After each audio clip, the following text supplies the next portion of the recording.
ஆகவே அதுவே ஒரு விழிப்பை கொடுக்கின்ற ஒரு ஒரு அவர்களுக்கு ஒரு தெளிவை கொடுக்கின்ற ஒரு செயலாக ஒரு ஒரு விடயமாக இருக்கின்றது.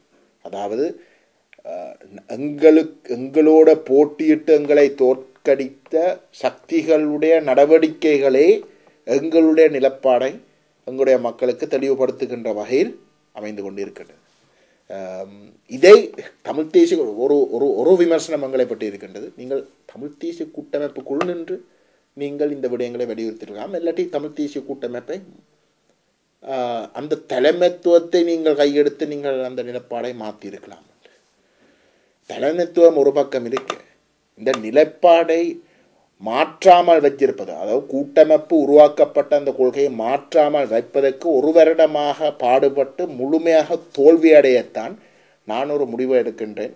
இந்த விடயத்தில் நாங்கள் வெளியில் வராவிட்டால் நாங்களும் இதுக்குள்ளே முழுமையாக அழிந்து போகின்றோம். கொள்கை நிலப்பாடு முழுமையாக முடக்கப்பட போகின்றது. மக்களுக்கு இந்த செய்தியை கொடுக்க முடியாத ஒரு சூழலும் உருவாகும். ஆகவே பிரிந்தால் அந்த மக்கள் கேள்வி கேட்பார்கள், ஏன் பிரிந்து நீங்கள்? அந்த இடத்தில் நாங்கள் எங்களோட விளக்கங்கள் கொடுக்கக்கூடிய ஒரு சூழலை நாங்களாகவே உருவாக்குவோம். அந்த அடிப்படையில் தான் நாங்கள் பிரிந்திருக்கோம். நீங்கள் கூறியது போல அந்த தமிழ் தேசிய கூட்டமைப்பின் கொள்கைக்கும் உங்களின் கொள்கைக்கும் இடையே அந்த வேறுபாடுகள் பற்றியும் நீங்கள் அதை பிளவுபட்டதற்கான காரணங்களை கூறியிருந்தீர்கள். இந்த கடந்த நாடாளுமன்ற தேர்தலிலே கூட்டமைப்பானது உள்ளக சுயநிர்ணய அடிப்படையில் சமஷ்டி அரசியலே தமிழர்களுக்கான தீர்வு என கூறுகிறது. ஆனால் உங்களை பொறுத்தவரையிலே ஒரு நாடு இரு தேசம் என்ற கோட்பாட்டின் அடிப்படையில் தமிழ் தேசத்திற்கான இறைமையை வலியுறுத்தியிருந்தீர்கள். எனவே இந்த இரண்டுக்கும் இடையில் உள்ள வேறுபாடை கூற முடியுமா? ஆம், தமிழ் தேசிய கூட்டமைப்பு ஸ்ரீலங்கா, அதாவது ஸ்ரீலங்காண்டா இன்றைக்கு இருக்கக்கூடிய ஸ்ரீலங்கான்னு கூறினால் சிங்கள தேசம், சிங்கள அரசு. அப்போ இன்றைக்கு இருக்கக்கூடிய ஸ்ரீலங்காவில் அந்த ஸ்ரீலங்காவுடைய இறைமையை ஸ்ரீலங்காண்ட இறைமைன்றதை ஏற்று அதன் ஒரு பங்கை எங்களுக்கும் வழங்குங்கோ என்ற ஒரு பாதையில் தான் போகிறார்கள். அதாவது 77ஆம் ஆண்டுக்கு முதல் இருந்த அரசியல் நிலைமை, ஸ்ரீலங்காண்ட அரசு என்ற அமைப்பை நாங்கள் நிராகரிக்கவில்லை. அதை ஒரு லெஜிட்டிமேட் ஸ்டேட்டாக நாங்கள் பார்த்து அதை மாற்றி அமைக்க வேண்டும் என்ற ஒரு வேலை திட்டத்தில் தான் அனைத்து அரசியல் தமிழ் கட்சிகளும் இயங்கிக் கொண்டு வந்தார்கள். இன்றைக்கு தமிழ் தேசிய கூட்டமைப்பு தமிழ் அரசியலை அந்த இடத்துக்கு கொண்டு போகின்றது. நாங்கள் கூறுவது என்னவென்றால், நாங்கள் ஸ்ரீலங்கா அரசு என்ற அந்த எல்லைக்கு முக்கியத்துவம் வழங்காமல் நாங்கள் will go back to basics. நாங்கள் ஒரு தேசம், சிங்கள தேசம் என்றும் ஒன்று இருக்கட்டும். இதை நீங்கள் அங்கீகரித்து இந்த அடிப்படையில் எங்களுக்கும் உரிமை இருக்கின்றது, எங்களுக்கு உரிமை இருக்கின்றது. அந்த உரிமைகள் சர்வதேச மட்டத்தில் அங்கீகரிக்கப்பட்ட விடயங்கள், சர்வதேச சட்டங்கள் ஏற்றுக்கொள்கிற விடயங்கள். அந்த அடிப்படையில் நாங்கள் ஒரு புரிந்துணர்வு வரலாம், அதை பற்றி பேசுவோம். ஆனால் தேசம் என்ற இடத்தில் தான் நாங்கள் அரசியலை தொடங்க போகிறோம். உதாரணத்துக்கு வேற ஒரு வகையில் தமிழ் தேசிய கூட்டமைப்பு அதிகாரத்தை பகிர்ந்து ஒரு உள்ளக சுய நிர்ணயம் என்று கூறினால், உள்ளகம் என்று கூறின உடனே ஸ்ரீலங்காவுடைய எல்லையை தாங்கள் முழுமையாக ஏற்றுக்கொள்கின்றார்கள். அரசு எல்லைகளை முழுமையாக ஏற்றுக்கொள்கின்றனர். எல்லைகள் என்று கூறுகின்ற பொழுது நான் அந்த கான்செப்டை பற்றி தான் சொல்கிறேன். எல்லை என்ற நாட்டின் எல்லை என்று இல்லை. நான் அந்த ஸ்ரீலங்கா அரசு என்ற கான்செப்டை முழுமையாக ஏற்றுக்கொள்கின்றேன்.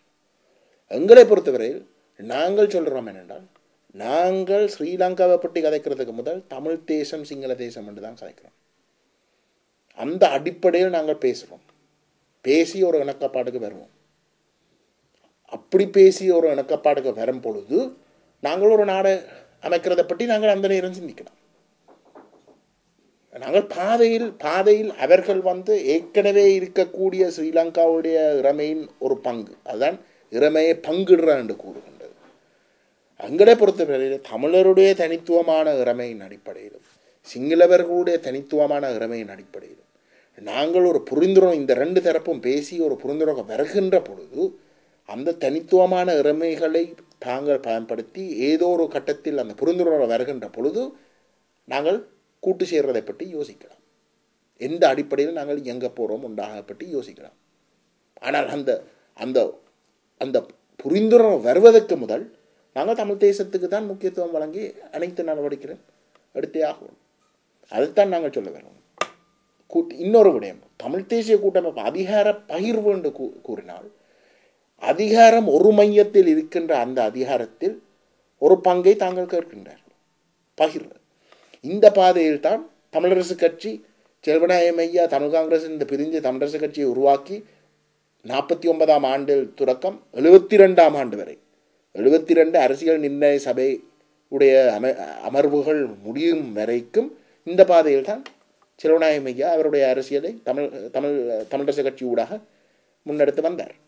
ஆனால் 72 இந்த நிலப்பாடு இந்த அதிகார பகிர்வு தமிழ் தேசிய கூட்டமைப்பு இன்றைக்கு அவர்களுடைய தேர்தல் விஞ்ஞாபனத்தில் கூறியிருக்கின்ற இந்த விடயங்கள் இவற்றை முன்வைத்து அந்த அரசியல் நிர்ணய சபையில் தமிழரசு கட்சி கலந்து இந்த நிலப்பாடுகளை முன்வைத்து அது நிராகரிக்கப்பட்ட பொழுது அதை நிராகரித்து அதுக்கு எதிர்மாறாக ஒரு ஒற்றையாட்சியை வலியுறுத்துகின்ற ஒரு அரசியல் அமைப்பு புதிதாக 72 உருவாக்கப்பட்ட பொழுது திரு செல்வநாயகம் ஐயா அந்த அமர்வுகளில் இருந்து வெளியில் வந்து அவர் தெளிவாக வந்து கூறுகின்றார், இனிமேலும் நாங்கள் இந்த பாதையில் அந்த அதிகார பகிர்வு ஏற்கனவே இருக்கக்கூடிய அரசை மாற்றி அமைக்கின்றது அவ்வகையான பாதையில் போய் பிரயோசனம் இல்லை. ஏனென்றால் நாங்கள் எங்களுடைய உண்மையான அந்தஸ்தை இவர்கள் மதிக்கிறார்கள் இல்லை, வெறுமனே ஒரு சிறுபான்மையாக பார்த்து எங்களை நிராகரிக்கின்றார்கள். ஜனநாயகம் என்ற ஒரு போர்வையில் பெரும்பான்மை எடுக்கின்ற முடிவு தான் நாங்கள் ஏற்றுக்கொள்ள வேண்டும் என்ற ஒரு பார்வையில் எங்களை நிராகரிக்கின்றார்கள் என்று கூறி இனிமேலும் நாங்கள் அந்த இதுக்குள் போய் முடக்கப்படக்கூடாது என்றுதான் தனித்துவத்தை போன்றார். அதுதான் அவர்களுக்கும் எங்களுக்கும் இடையிலே இருக்கிற வித்தியாசம். அவை அவர்களுடைய பாதை தெளிவாக அவர்கள் தமிழரசு கட்சியுடைய ஆரம்ப தலைவர் திரு செல்வநாயகம் அவர்களாலே நிராகரிக்கப்பட்ட ஒரு பாதைக்கு திரும்பி இந்த தமிழரசு கட்சியுடைய தமிழ் தேசிய கூட்டமைப்பு ஊடாக திரும்பி தமிழ் அரசியலை கொண்டு போகின்றார்கள். நிராகரிக்கப்பட்ட பாதை அது சரிவராது என்று அவர்கள் கூறுகின்ற தங்களுடைய தலைவராலேயே நிராகரிக்கப்பட்ட பாதை. உண்மையிலே நீங்கள் அது சரியான ஒரு பதில், தெளிவான ஒரு பதிலை கொடுத்திருந்தீர்கள். இந்த நிலையிலே நாங்கள் இந்த தமிழ் தேசிய கூட்டமைப்பு நீங்கள் கூறியது போல அந்த தந்தை செல்வநாயகம் அவர்கள் அன்றைய காலத்திலே நாங்கள் பிரிந்து செல்ல வேண்டும் தமிழீழம் தான் என்ற அந்த கோட்பாட்டை முன்வைத்திருந்தார். அதுபோன்றே தமிழீழ தேசிய தலைவர் அவர்களும் இந்தியா அடிபணிய கூப்பிட்ட பொழுது அந்த பேச்சுவார்த்தையின் பொழுது நாங்கள் அங்கே ஒரு அடக்குமுறையிலிருந்து விடுதலை பெறவே நாங்கள் போராடுகின்றோம், அங்கிருந்து விடுதலை பெற்று மீண்டும் உங்களிடம் அடிமைகளாக வாழ நாங்கள் விரும்பவில்லை என்று கூறி அவர் அதிலிருந்து வெளியேறியிருந்தார். அந்த அந்த இரண்டு தலைமைத்துவங்கள் அவ்வாறான ஒரு முடிவை எடுத்திருந்த பிற்பாடும் தமிழ் தேசிய கூட்டமைப்பு இவ்வாறு மீண்டும் ஒரு பழைய இதுக்குள் போயிருப்பதான ஒரு விந்தியான ஒரு விடயம். இந்த நிலையிலே தமிழ் தேசிய கூட்டமைப்புக்கு கடந்த நாடாளுமன்ற தேர்தலின் பிற்பாடு கிடைத்துள்ள அங்கீகாரம் உங்களுக்கு தமிழ் தேசியத்துக்கான மக்கள் முன்னணியாக உங்களுக்கு கிடைத்திருந்தால் நீங்கள் கையாளும் ராஜதந்திரம் என்ன? இல்லை, எங்களை பொறுத்தவரையில் நாங்கள் எங்களுடைய தேர்தல் விஞ்ஞாபனத்தை விட்டு அதிலிருந்து விலக தயாரில்லை. அந்த அடிப்படையில் இவ்வளோ காலம் எங்களுடைய நிலப்பாடை நான் விளக்கியிருக்கின்றேன். அந்த அடிப்படையில் தான் நாங்கள் செயல்பட்டிருக்கோம். ஆனால் எங்களுடைய வெளிவிவகாரங்கள் தொடர்பாக சர்வதேச சமூகத்தை பொறுத்தவரையில் நாங்கள் விசேஷமாக இந்தியா மேற்குலக நாடுகளோடு ஒரு நல்லுறவை பேணுவதில் நாங்கள் தெளிவாக இருக்கின்றோம். அவர்களோடு ஒரு இணக்கப்பாட்டுக்கு வர வேண்டும், ஒரு நல்ல ஒரு புரிந்துணர்வின் அடிப்படையில் செயல்பட வேணும் என்பதில் நாங்கள் தெளிவாக இருக்கின்றோம். அவ்வாறான ஒரு சூழல் உருவாக்கலாம் என்ற ஒரு நம்பிக்கை நமக்கு இருக்கின்றது. ஆனால் மக்கள் ஆணை வழங்காமல் நாங்கள் அந்த நம்பிக்கையை கட்டியெழுப்ப முடியாது. மக்கள் தெளிவாக இருக்க வேண்டும். எங்களை பொறுத்தவரையில் நாங்கள் ஒரு கருத்தை தான் கூறுகின்றோம் விஜய். நாங்கள் எங்களுடைய இந்த நேரத்தில் எங்களுடைய மக்களுக்கு எது உண்மையிலே சிறந்த ஒரு நிலப்பாடு, எது எங்களுடைய மக்களுடைய நலன்களின் அடிப்படையில் எடுக்க வேண்டிய நிலப்பாடுகள், எது உண்மையிலே தமிழ் மக்களுடைய விடுதலைக்காக நாங்கள் எவ்வகையில் செயல்பட வேணும் என்ற கூட்டத்திலிருந்து தான் நாங்கள் இந்த முடிவுகளை எடுக்கின்றோம். அந்த விடயங்களை நாங்கள் எங்களுடைய மக்களுக்கு கூற வேண்டிய ஒரு கடமை இருக்கின்றது. அதை செய்து கொண்டு வருகின்றோம். ஆனால் மக்கள் தான் அந்த முடிவை எடுக்க வேண்டும். இதை நாங்கள் மக்கள் மேல் திணிக்க விரும்ப